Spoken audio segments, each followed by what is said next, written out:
So guys आपण मैंने देखु आज मु नुआ प्रस्तुति नहीं आसी शिला माछ आंबुल पके सोरिष पके आम झोल करवा आज आम छोट छोट कर पियाज काट देचु कंचा लंका किसी रख देचु 3टा आम आलू को छोट छोट कर काट देचु बोईताल को भी आम छोट छोट कर काट देचु आज बोईताल आलू शिला माछ को आम आंबुल पके सोरिष झोल करवा गाइस एबे तो मैं मसला प्रस्तुत करनी कर सारा पर मो रेसिपी मो आरंभ करें। सो गाइस एबे आम मसला प्रस्तुत कर देचु शिलर बाटिकी सोरिष पके। सो गाइस एबे आम गैस ऑन कर देचु कढ़ा बसई देचु कढ़ा रे तेल पके देचु एबे आम माछ को भाजी काट देबा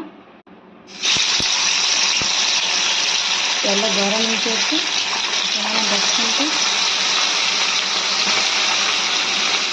माछर मुंडर हो। तो गाइस आपण मानक भल लगुला आपण मैंने वीडियो को शेष पर्यटन देखते भल पाइबा दिंतु मुझे सब्सक्राइब शेयर कमेंट करते आगे एमती आहरी किसी वीडियो नहीं आसबी।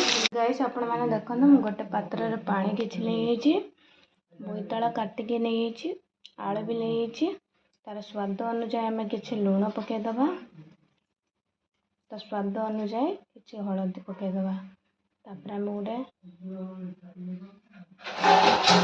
ढंका देदबा कि से सीझी जाओ। गाइस एबे हमर आलू बोईताल सीझी आम कहीं सीझेदेलु आंबुल पकेवा ना सीझे कि नहीं दर्शी जाइए से आम फुटेक सीझेदेलु एबे आम आरंभ करूँ।